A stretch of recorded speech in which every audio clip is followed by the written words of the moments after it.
Azzazy Talks.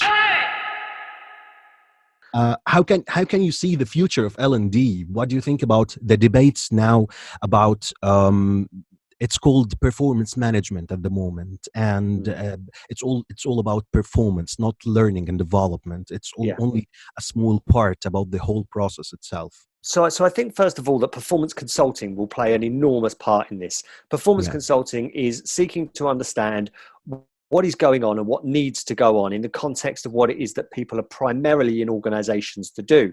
So it operates on the premise that the people that you're speaking with know what needs to be done, but perhaps how needs some attention. Exactly. I think that the fully understanding and embracing data will help us in this regard as well. So if we are presented with a performance or capability or productivity issue, our ability to source and understand and interpret data so that we can truly seek to understand what's going on will be an important foundation. Then our ability to address that comes secondary. But the most important part is that we change the conversation, that we become more rigorous in our pursuit of the performance issues and our seeking to understand what is really going on. We've been too quick in the past to jump to our stock in trade, which is developing programs, seeking providers that run programs, or seeking providers with suites of content.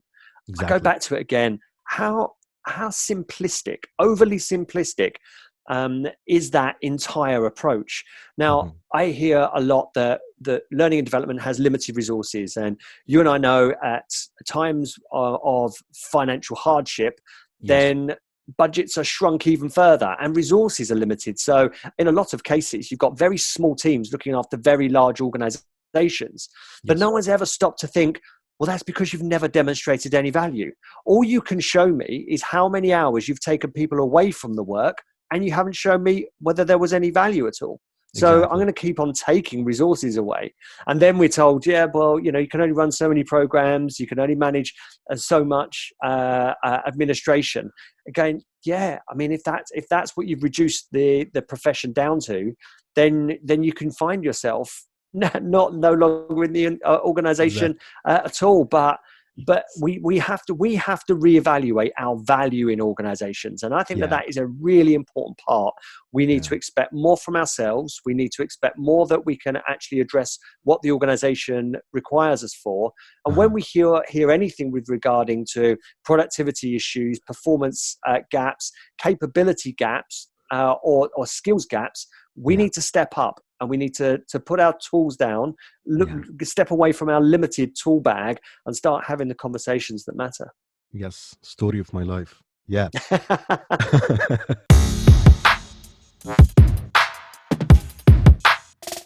Azzazy Talks.